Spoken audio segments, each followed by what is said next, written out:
Thank you for joining us again. We are continuing our study through the book of Jeremiah.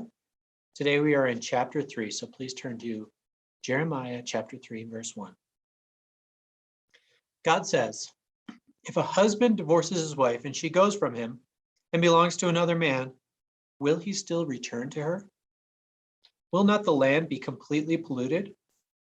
But you are a harlot with many lovers, yet you turn to me, declares the Lord. The imagery here is one of Judah, or possibly Israel at this point, being the harlotous woman. So we have a imagery that's very similar to like the book of Hosea. In the book of Hosea, the prophet was instructed to marry a woman of questionable morality sexually, and he ends up having to go out and seek her amongst her lovers, and even the children are questionable as to whether they're his children or not because she has so many lovers. So this is very much like the people of Judah as relationship with God. He was a husband to them, but then they sought after all the different gods. In the ancient world, this would have been extremely despicable for someone who was married, a woman who is married, and then the husband gives her a certificate of divorce and she gets married to somebody else, for her to return to that original husband. And it's not even allowed in the law. Although certainly today in the church we have grace and we do have the liberty to be able to do that. The picture is clear that this is something that would not normally happen, something that would be considered despicable. And so Judah should reflect upon itself and see how despicable its actions are. Verse 2, lift up your eyes to the bare heights and see. Where have you not been violated? By the roads you have sat for them like an Arab in the desert, and you have polluted a land with your harlotry and with your wickedness. So we have a mention of Arabs here in this particular passage. It's definitely looked at in a pejorative sense. They're looking down at Arabs as in they're morally inferior to people who live in the land of Israel or Judah. Arabs come from Arabia. Today, many of the Palestinians trace their lineage back through various Arab tribes that worked their way up into the land. An interesting thing about the religion Islam, though we do see it as being hostile towards the gospel, much of Islam did bring along good morality. The founder of Islam, Muhammad, he was influenced by Jews who lived in Arabia, as well as that's where they used to send the Christian heretics. So under the early Catholic Church, when they had heretics, they would send the heretics to Arabia as an exile.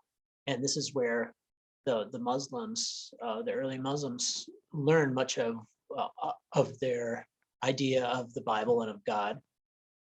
You even have a point where in the Quran it says Christians believe in the Trinity: God, Mary, and Jesus. Now, we know that that's not the picture of the Trinity, but it's probably a false teaching of the Trinity by these Christian heretics who had been exiled. But even with false Christians and Jewish communities that have been separated from Israel itself, morality still gets through. And so much of the loose morals of the Arab people that existed before Islam were then had to go underground, including all the prostitution and such that went on. So prostitutes would have been known to have existed amongst Arab people, and maybe that's how they got their reputation. Though some of the commentators do think that this is trying to say like Arabs are not so much Arabs are prostitutes, but Arabs are more like bandits, which could be the case that the bandits that were along the roads in this time period might have been thought to be from various Arab tribes that have relocated to the area. But I don't think so. I think this actually is very similar to, or it could be even a reference to Genesis 38. In Genesis 38, we have the patriarch Judah, the one who the tribe of Judah is named after. He marries and he has a child, and he finds a wife named Tamar for his child, and the son dies, and then she marries the second son, as in his tradition and is instructed in the Old Testament. It even happens in Ruth, that when a man dies and there's no one to inherit, then the wife, the widow, would marry a brother in order to restore the inheritance and the lineage of the dead brother. So the second one dies. Judah's reluctant to give her to the third one. She ends up, being Tamar, she ends up acting like she's a harlot on the road, and she has a child through Judah, and this could be a reference to that. It's just really kind of God slamming on Judah about its origins, and its origins were with harlotry, and it's continuing with spiritual harlotry to this day. Verse 3, therefore the showers have been withheld, and there have been no spring rain, yet you had a harlot's forehead, you refused to be ashamed. The idea here is that someone who is a professional prostitute has no shame. Not like someone who is just fooling around or something like that would try to hide the fact. A true prostitute does it out in the open many times. And because of this, God starts to judge the nation of Judah and withholds rain. So the answer that Judah comes up with is in verse 4. Have you not just now called to me, my father, thou art the friend of my youth? So remember, our main metaphor is that here is this relationship between God and Judah is like the wife, the wayward wife, and the husband loves the wife, and he's so saddened that she's going after other lovers, and he's jealous and he's enraged, and then she comes and talks nicely to him. And we do have a mixture of metaphors here because of this my father part, but don't get lost in the changing of the metaphors. There's many different types of relationships that God will liken himself to Israel or himself to Judah. In this particular case, we're still reminiscent of the theme of husband and wife, and we're also talking like child and father here. So the one who God loves is speaking nicely to him, but he knows that it's just because that he had withheld rain. So the nice words are not sincere.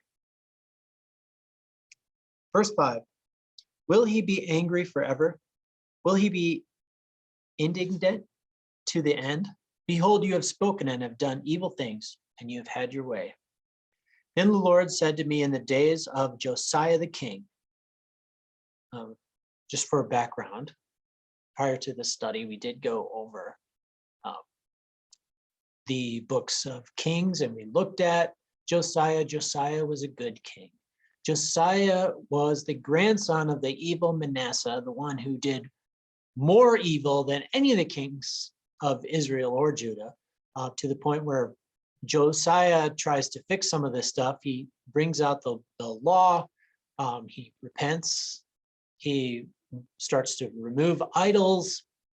He has to go and remove all these different high places that are set up. He has to remove idols all over the place. He has to remove all kinds of cultic things at the temple, including temple prostitutes. The extent of the idols are all over, where he even has to go into the town to start removing them from people's yards. Even the governor of the city of Jerusalem has idols on his gate that Josiah has to remove. So Josiah is very zealous for God's law. Josiah is very committed. Josiah is repenting. And as a result, God even tells Josiah that, yes, Judah is going to have to be exiled because of what Manasseh did, but it won't happen in his lifetime.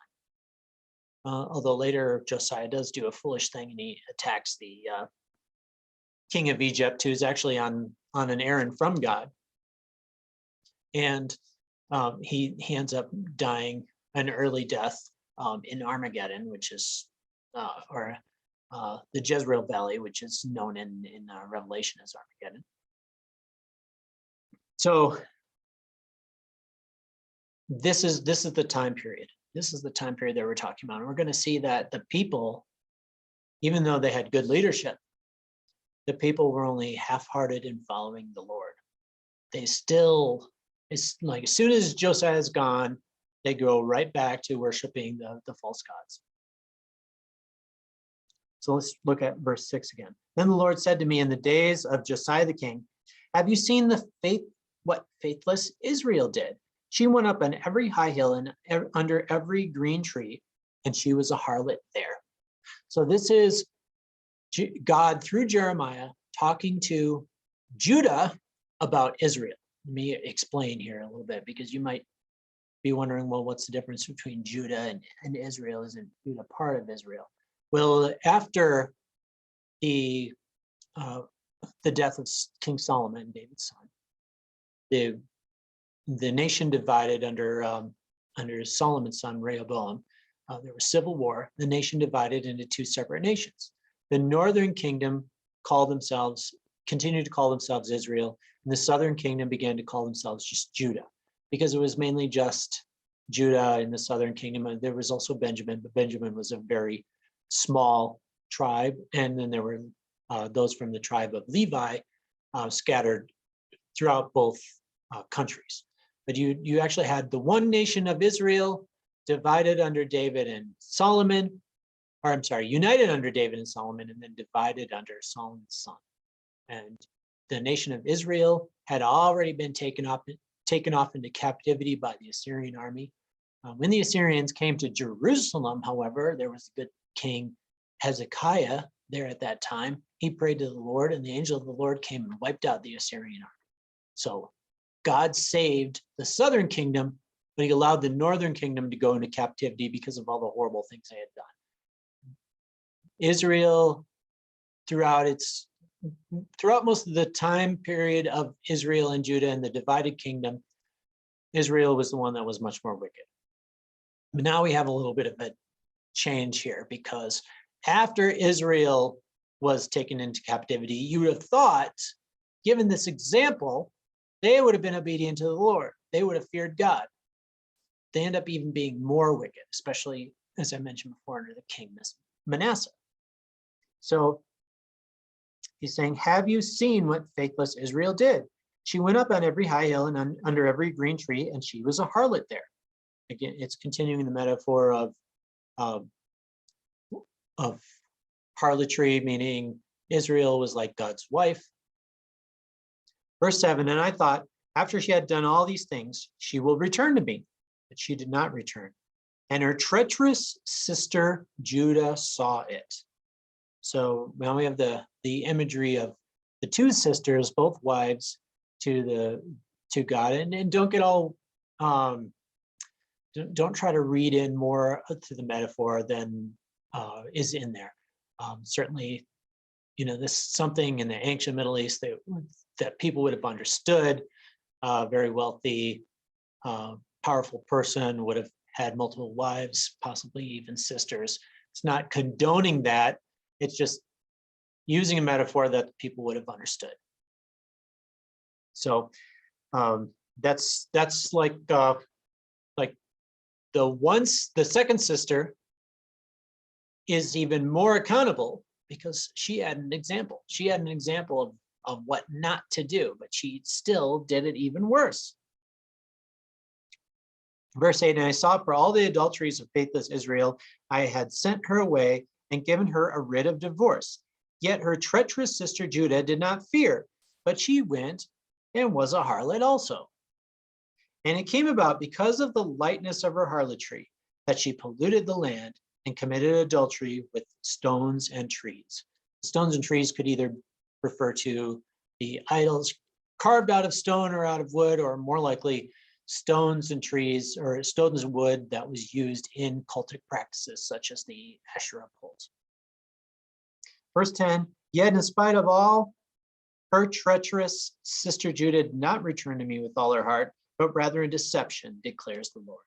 In other words, yes, Judah did return to God under Josiah, but it wasn't with all her heart. They were basically just doing it because the king is doing it and he has the authority. Verse 11, and the Lord said to me, faithless Israel has proven herself more righteous than treacherous Judah. Go and proclaim these words towards the north and say, so this is Jeremiah being commanded to go to the north and proclaim. Now he's going to the north after the northern kingdom had already been taken into exile. So you might be kind of puzzled by this, but they did leave a small remnant of people in the land after the Assyrians took them into captivity. They also resettled people from other lands into the northern kingdom of Israel. The capital of the northern kingdom of Israel was Samaria.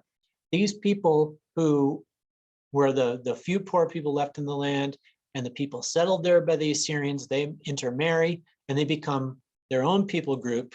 And we know them today as the Samaritans, for example, in the parable of the Good Samaritan in the New Testament. So it could be that he's preaching Samaritans, it could be that he's preaching to just a few Israelites who are left. It could also mean that he is preaching beyond just the former borders of Israel, but actually onto areas where the Israelites had been gone into captivity in the far north. For example, up in the Balkan areas of Ashkenaz. But we don't really know for sure. But if you look at this, look at this prophecy, and you find that there might be a near and a far prophetical implications here, meaning some of this might be for the end times, and we'll see. You'll see what I'm talking about in a moment. Return, faithless Israel, declares the Lord. I will not look upon you in anger, for I am gracious, declares the Lord. I will not be angry forever. It seems, I mean, it's totally with God's character to be doing this. God is a God of grace and mercy. It's just that question of who's he preaching to? By the way, and during the time of Josiah, the Assyrians now, they are basically on the retreat. They've moved way farther north. They're butting up against Babylonian armies who are now conquering the former Assyrian areas, and Babylon's starting to become very, very powerful. So in the meantime, Josiah doesn't have a lot of enemies he needs to worry about. So he's able to actually expand Judah up into some of the land where Israel used to be. Verse 13, only acknowledge your iniquity, that you have transgressed against the Lord your God, and have scattered your favors to the strangers under every tree, and you have not obeyed my voice, declares the Lord. This idea of, well, let's read verse 14 as well. Return, O faithless sons, declares the Lord, for I am a master to you, and I will take you, one from a city and two from a family, and I will bring you to Zion. The idea here is one of repentance. It's kind of John the Baptist type of preaching. It's repent and turn back to the Lord. You notice here that it's only a small remnant that God is going to save from the so-called lost 10 tribes of the northern kingdom of Israel, because you see it's one from a city and two from a family. So only a very small percentage. So it could very well be that we're just talking about that small remnant that's still there in the land. And bring you to Zion. Zion is a term that refers to one of the mountains in Jerusalem. And it's that's connected with, among other things, it's connected to Pentecost. But Zion is often used in a metaphorical sense as well, less synecdoche, to refer to all of Jerusalem. And there's even the concept of the spiritual Zion in the Bible, but we don't really have time to get into that right now. But just connect Zion to Jerusalem in your mind. Verse 15, then I will give you shepherds after my own heart who will feed you on knowledge and understanding. This idea here is reminiscent of David. David was the shepherd king, and this is what God is going to give. He's going to give shepherds to Israel, and so it is kind of puzzling. Like, wait a second, when is Israel ever going to have another king? So that could be looking for a future time already. The shepherds also is a concept in the New Testament. Even the word pastor means shepherd. Verse 16, and it shall be in those days that when you are multiplied and increase in the land, declares the Lord, they shall say no more, the ark of the covenant of the Lord. It shall not come to mind, nor shall they remember it, nor shall they miss it, nor shall it be made again.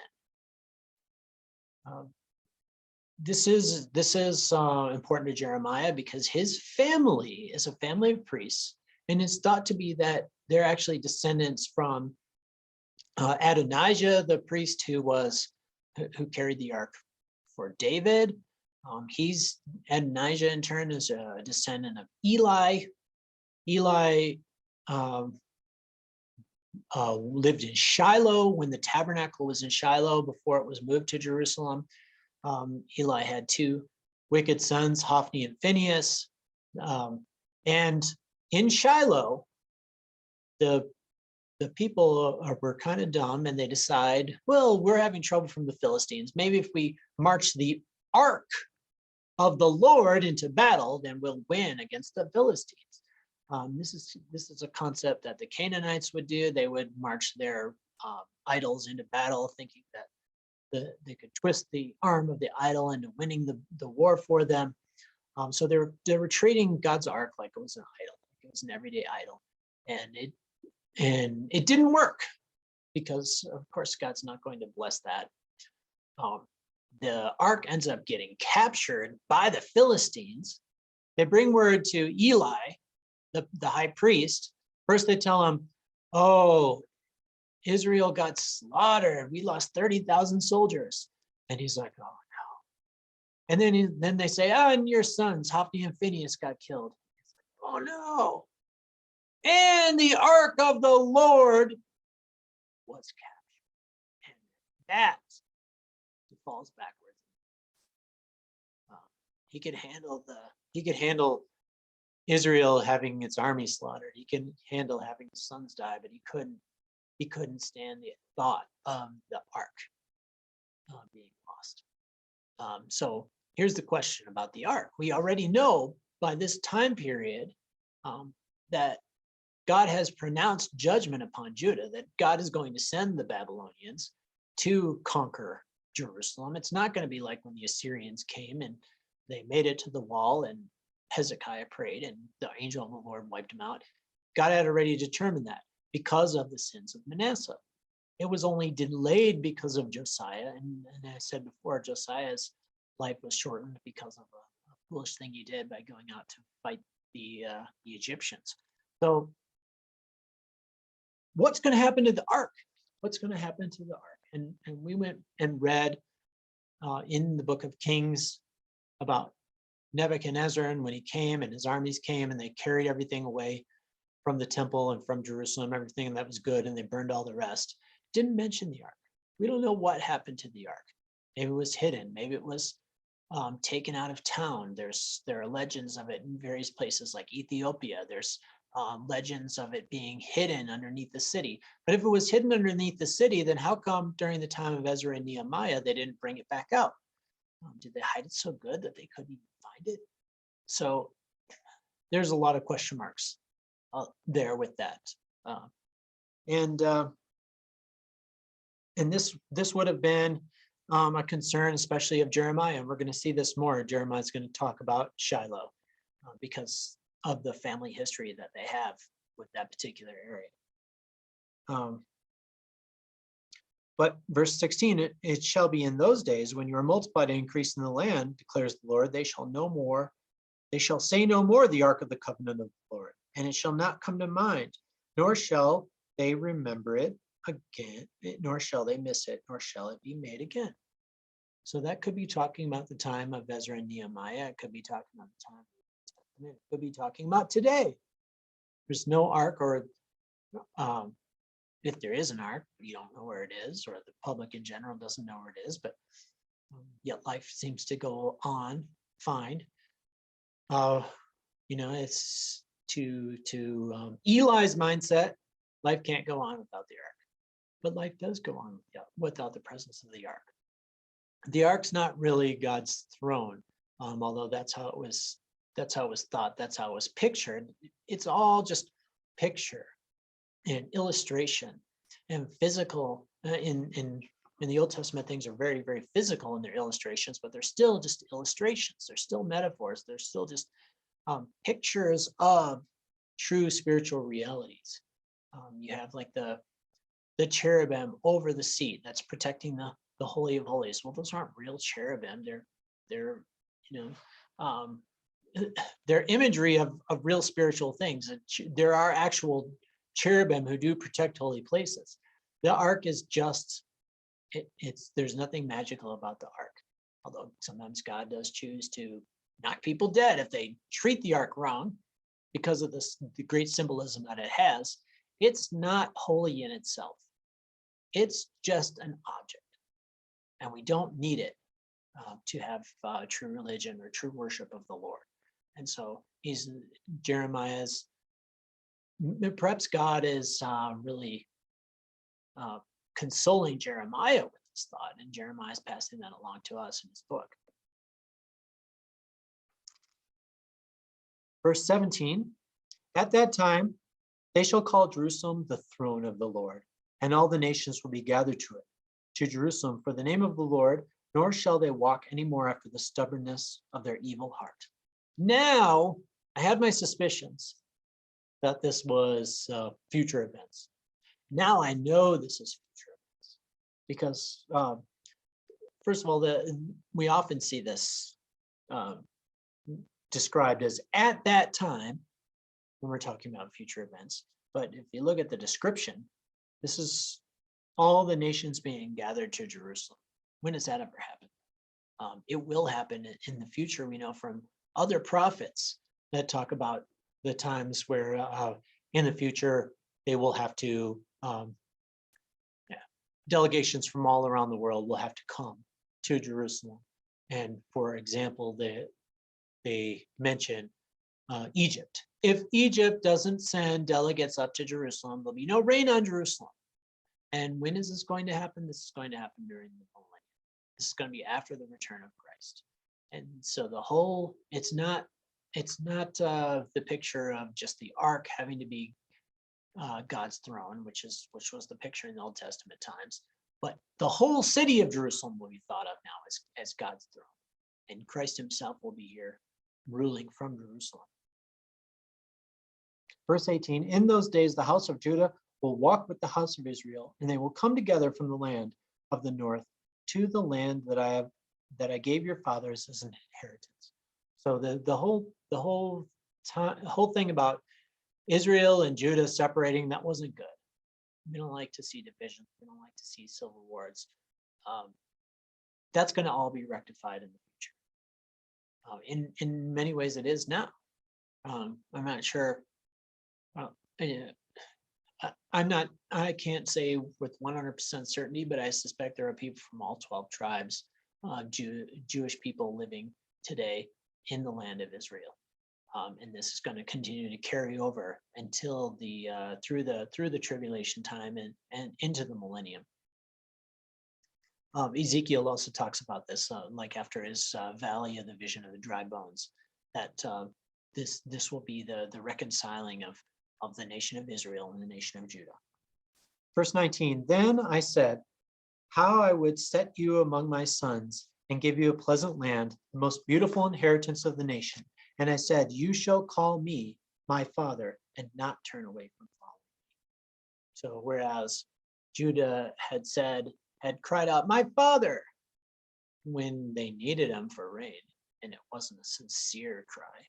In the future, it's going to be a sincere cry, and God is going to delight in this, the way a husband delights in a wife who's standoffish and then suddenly is nice to him, or the way a father longs to be able to do things with his children, but they're rebellious and they don't want to hang out with dad.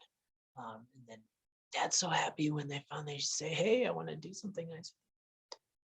Verse 20, surely as a woman treacherously departs from her lover, so you have dealt treacherously with me, O house of Israel, declares the Lord. A voice is heard on bare heights, the weeping and supplications of the sons of Israel, because they have perverted their way, they have forgotten the Lord their God. Return, O faithless sons, I will heal your faithlessness. Behold, we come to thee, for thou art the Lord our God. Surely the hills are a deception, a tumult on the mountains. Surely in the Lord our God is the salvation of Israel. But the shameful thing has consumed the labor and our fathers since our youth. Their fathers, or their flocks and their herds, their sons and their daughters. Let us lie down in our shame and let our humiliation cover us, for we have sinned against the Lord our God, we and our fathers, since our youth, even to this day, and we have not obeyed the voice of the Lord. In the future, God is going to make all that right and reconcile with Israel, his covenantal people. Thanks for listening today. God bless you.